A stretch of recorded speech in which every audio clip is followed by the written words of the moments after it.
Ibu bapak, saudara-saudari yang terkasih, hari ini adalah PA yang terakhir untuk seri Kitab Amsal.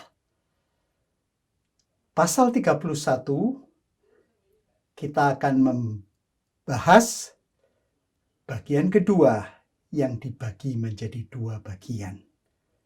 Untuk itu, kita bersama-sama berdoa. Bapa Surgawi, kami bersyukur karena Tuhan telah memimpin PA seri Kitab Amsal. Dan hari ini Tuhan telah membimbing sampai penghujung dari Amsal pasal 31. Bimbinglah kami semua, terangilah dengan Roh Kudus, agar penglihatan, pendengaran, hati, dan pikiran kami tertuju kepada Tuhan, dan hikmat Tuhan boleh memimpin langkah hidup kami. Tuntunlah hamba-Mu, dan urapilah dengan Roh Kudus, agar kehendak Tuhan yang dapat disampaikan. Di dalam Yesus Kristus Tuhan kami berdoa. Amin. Amsal 31 ayat 21 sampai dengan 31. Ini bagian kedua dari nyanyian untuk istri yang unggul. Pembacaan akan dimulai dari ayat ke-20 yang merupakan penghubung dengan bagian sebelumnya, yaitu ayat 1 sampai dengan 9 dari TB 2. Ia memberikan tangannya kepada yang tertindas, mengulurkan tangannya kepada yang miskin. Amsal 31 ayat 21 sampai dengan 31. Ia tidak khawatir akan seisi rumahnya ketika salju turun, karena seluruh isi rumahnya berpakaian rangkap. Ia membuat permadani bagi dirinya, linen halus dan kain ungu pakaiannya. Suaminya dikenal di pintu gerbang ketika duduk bersama para tua-tua negeri. Ia membuat pakaian dari linen dan menjualnya. Ia menyediakan ikat pinggang kepada pedagang. Kekuatan dan kehormatan menjadi pakaiannya. Ia tertawa tentang hari depan. Ia membuka mulutnya dengan hikmat. Ajaran kasih setia ada di lidahnya. Ia mengawasi segala urusan rumah tangganya. Makanan kemalasan tidak dimakannya. Anak-anaknya bangun dan menyebutnya berbahagia. Suaminya pun memuji dia. Banyak wanita bertindak dengan cakap, tetapi kau melebihi mereka semua. Kemolekan itu menipu, dan kecantikan sia-sia. Tetapi istri yang takut akan Tuhan dipuji-puji. Berilah kepadanya bagian dari hasil tangannya. Biarlah perbuatannya memuji dia di pintu-pintu gerbang. Berbahagialah orang yang mendengar firman Allah, menyimpan dan melaksanakannya. Nah, kita tadi membaca tentang berpakaian ungu atau merah tua. Ini adalah bahan mahal yang biasanya dikenakan oleh orang kaya. Seperti dalam 2 Samuel 1 ayat 24, Yesaya 1 ayat 18, dan Yeremia 4 ayat 30. Dia menyediakan pakaian yang mewah dan hangat. Selanjutnya di ayat 23 dikatakan, suaminya dikenal di gerbang kota.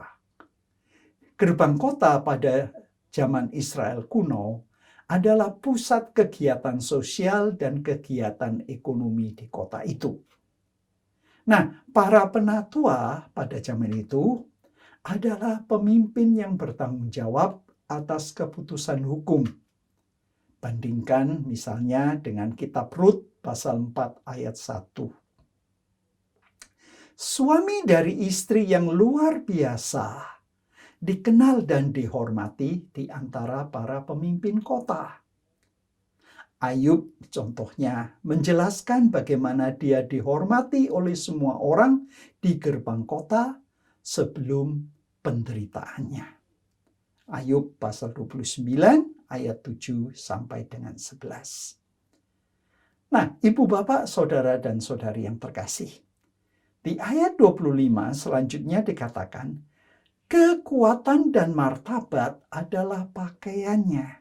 Dengan kata lain, bukan hanya pakaian ungu yang mewah, namun martabatnya, karakternya. Jadi dengan kata lain, sementara istri yang baik itu mempunyai pakaian dari linen halus, dia juga dikenal karena karakternya.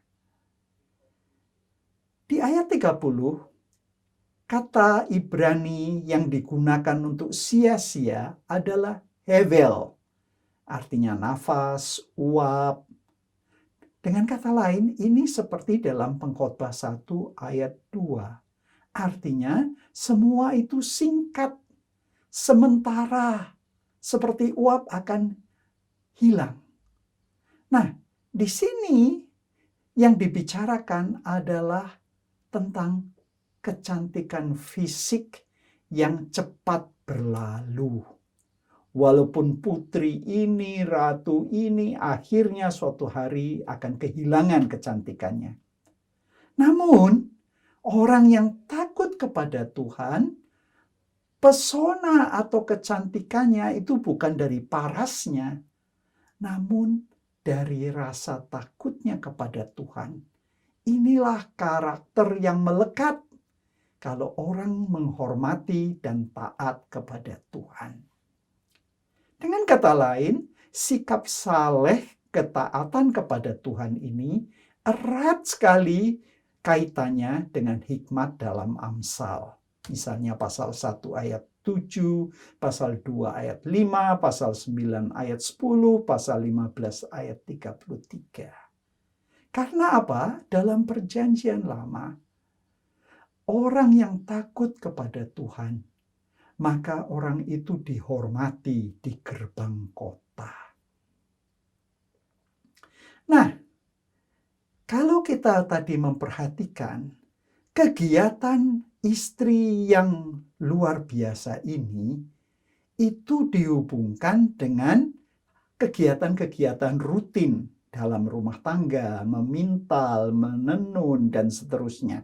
Namun takut akan Tuhan itu dimasukkan di dalam bagian ini di ayat 30 untuk mengingatkan bahwa aktivitas duniawi dari wanita yang bijaksana, yang baik, itu juga dihubungkan dengan kegiatan rohaninya, yaitu takut kepada Tuhan. Dengan kata lain, kebijaksanaan, ketakutan wanita akan Tuhan bagaimanapun terungkap dengan tepat dalam aktivitas duniawinya. Jadi untuk Amsal, tidak ada pemisahan antara sekuler dan sakral, yang duniawi dan yang suci, yang rohani. Semua kehidupan dan tindakan manusia ini mewujudkan penghormatan dan ketaatan kepada Tuhan. Dengan kata lain, orang yang takut kepada Tuhan akan harmonis dengan Pencipta dan harmonis dengan ciptaannya.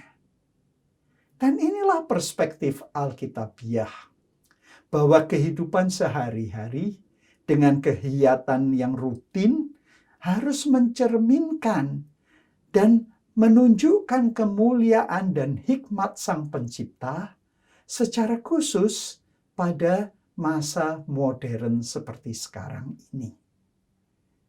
Ini satu contoh kutipan dari John Milton. John Milton menempatkan yang ideal tentang orang yang bijaksana itu seperti berikut.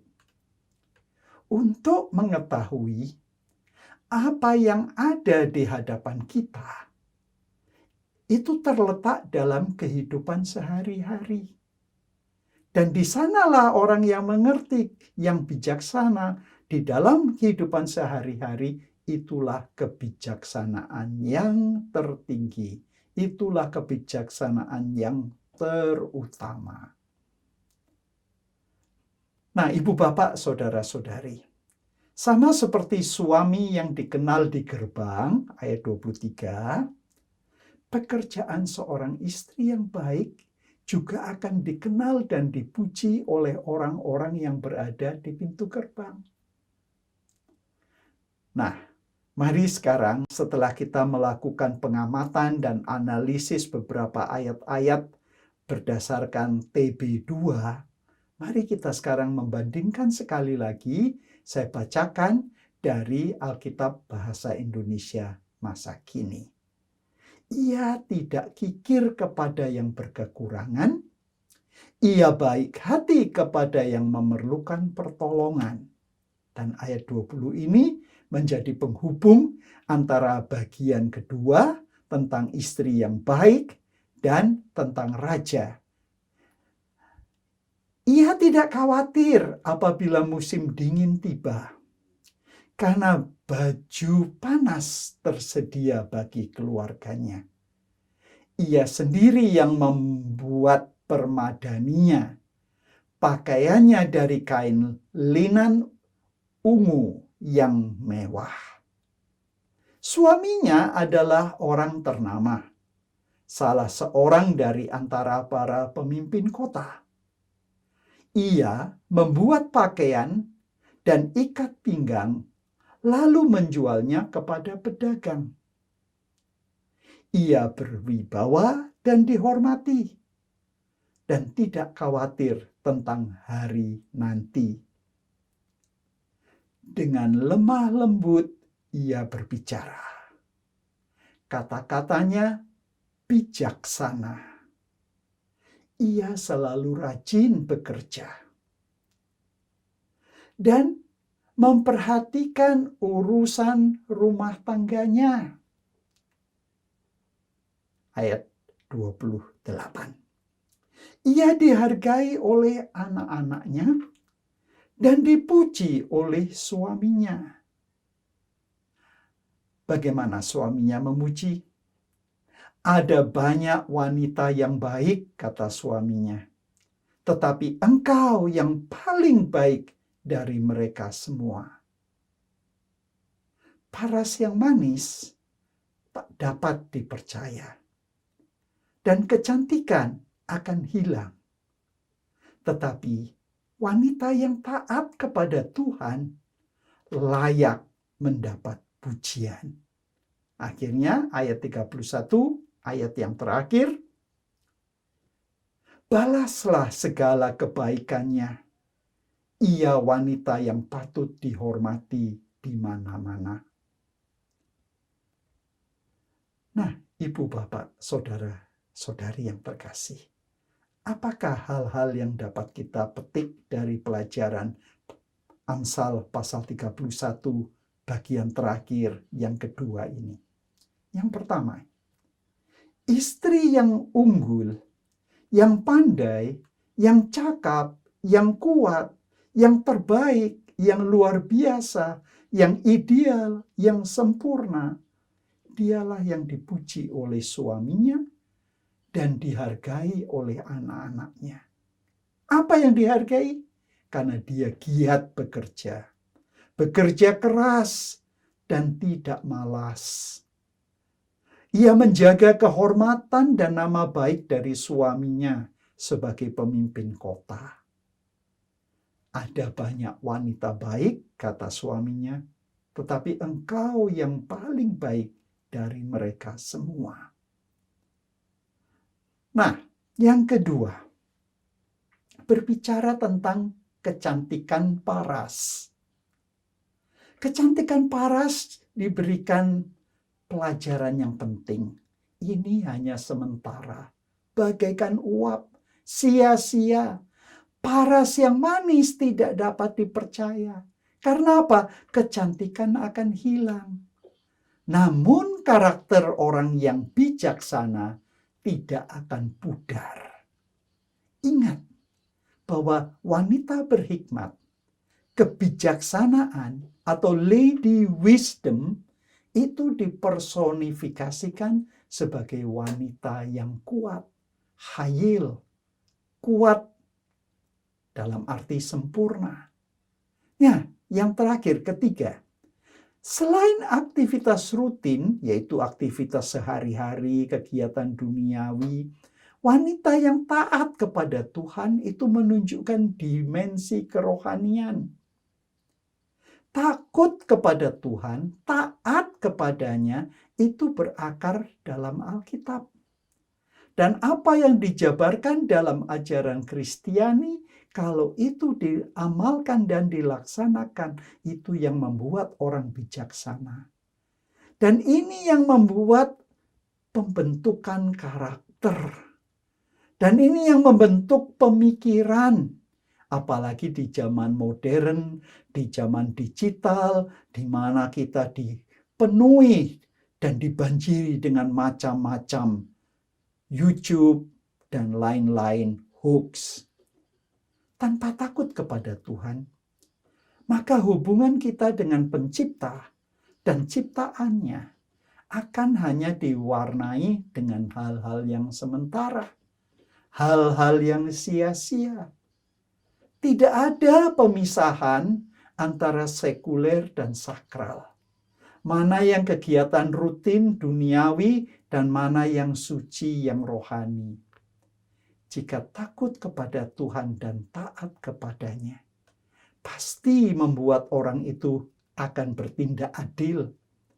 Dia akan membela semua orang yang terpuruk, yang miskin, yang perlu ditolong, yang Tuhan perhatikan. Nah, Ibu, Bapak, Saudara, dan Saudari, kita saat ini sudah pada akhir dari kitab Amsal. Dari pasal 1 sampai dengan 31.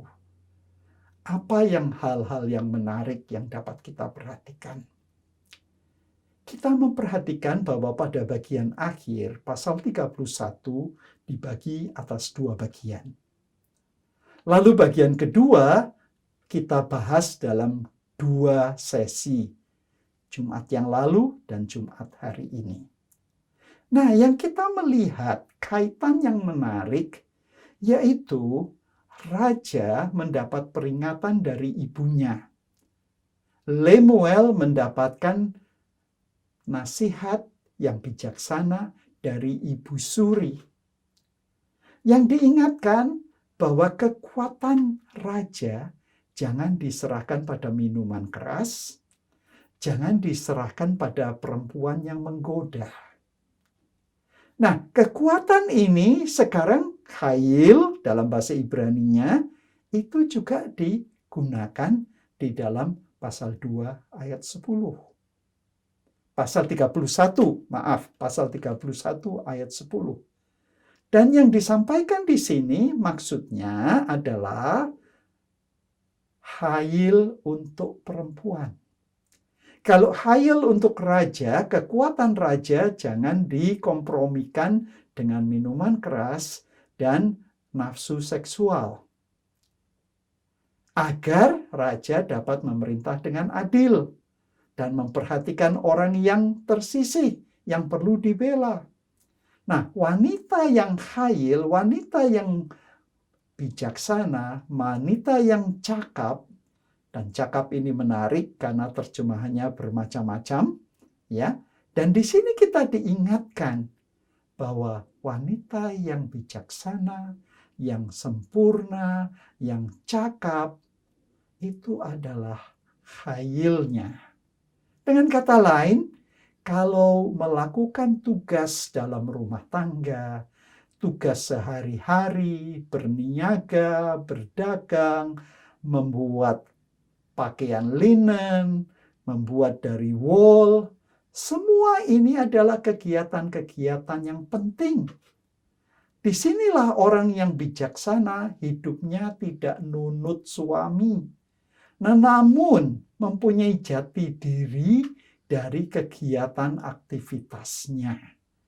Dan dia memperhatikan keluarga, dia memperhatikan suami, memperhatikan anak-anak, sehingga dia dipuji. Disinilah letak kekuatan.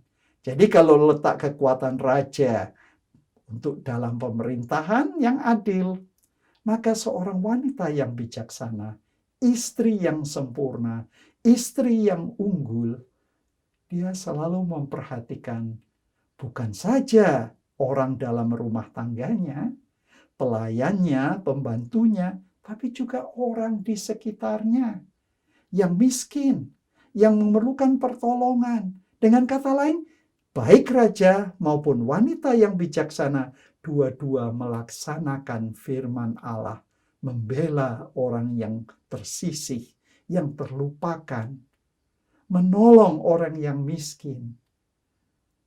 Ibu, bapak, saudara, dan saudari, kita diingatkan bahwa takut kepada Tuhan itu adalah dimensi yang tidak boleh ditinggalkan. Kalau kita bermalas-malasan, itu keliru. Kalau kita tidak mau bekerja dengan giat, itu pasti tidak benar, itu salah. Namun kalau kita giat hanya dengan kegiatan jasmani, tidak ada dimensi rohani, dimensi sakral, dimensi untuk takut kepada Tuhan, maka itu tidak lengkap dan tidak bijaksana. Maka sekarang kita melihat mengapa dalam Amsal pasal 1 dan Amsal pasal 31 semuanya dikaitkan dengan takut kepada Tuhan. Biarlah PA kali ini benar-benar menguatkan kita. Mari kita renungkan kembali. Mari kita ingat semuanya. Dan kita amalkan. Kita terapkan dalam hidup kita. Agar kita menjadi orang yang kuat. Yang bijaksana. Yang menurut hikmat Tuhan. Sehingga apapun yang kita hadapi, kita tidak merasa bahwa hidup ini percuma, sia-sia, karena kita sudah memilih yang tepat, yang kekal, yang abadi, yaitu hikmat surgawi.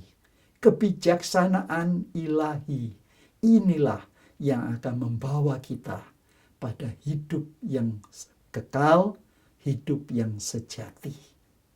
Tuhan memberkati kita. Nah, minggu depan kita akan melanjutkan dengan satu topik yang baru, yaitu PA seri pengkhotbah. Pengkhotbah, kalau dalam perjanjian lama, terjemahan lama disebut Al-Khatib. Pengkhotbah juga diterjemahkan di dalam berbagai terjemahan bahasa Inggris, di dalam bahasa-bahasa lain. Nah, nanti kita akan melihat bahwa ini 3 buku yang sangkut pautnya sangat kuat.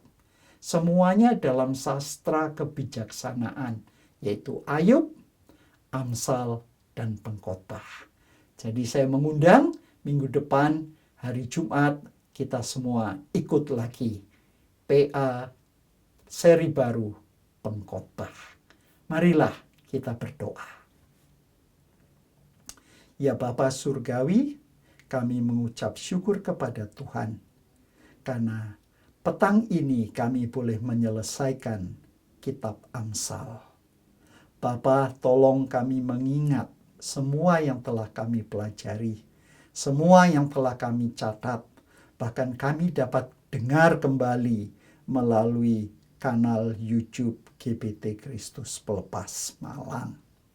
Bapa, tolong kami semua, tolong semua yang telah mendengar dengan rajin, tolong agar kami dapat menyimpan dalam hati, mengamalkan. Dan Tuhan, kami mendoakan untuk seluruh tim gembala, kepala-kepala cabang, koordinator, kepala-kepala unit, semua yang bertugas dalam tim-tim, baik tim besuk, tim pelayanan perjamuan suci, tim media, dan tim-tim yang lain Bapa. Kami mendoakan semua cabang-cabang juga. Kami mohon berkat Tuhan, dan terutama bimbingan untuk menjadi umat yang bijaksana. Saudara-saudari yang terkasih, sekarang terimalah berkat. Tuhan Yesus Kristus memberkati saudara-saudari. Allah Bapa mengasihi saudara-saudari, dan Roh Kudus menyertai saudara-saudari mulai saat ini terus selama-lamanya. Amin. Shalom, sampai jumpa Jumat mendatang.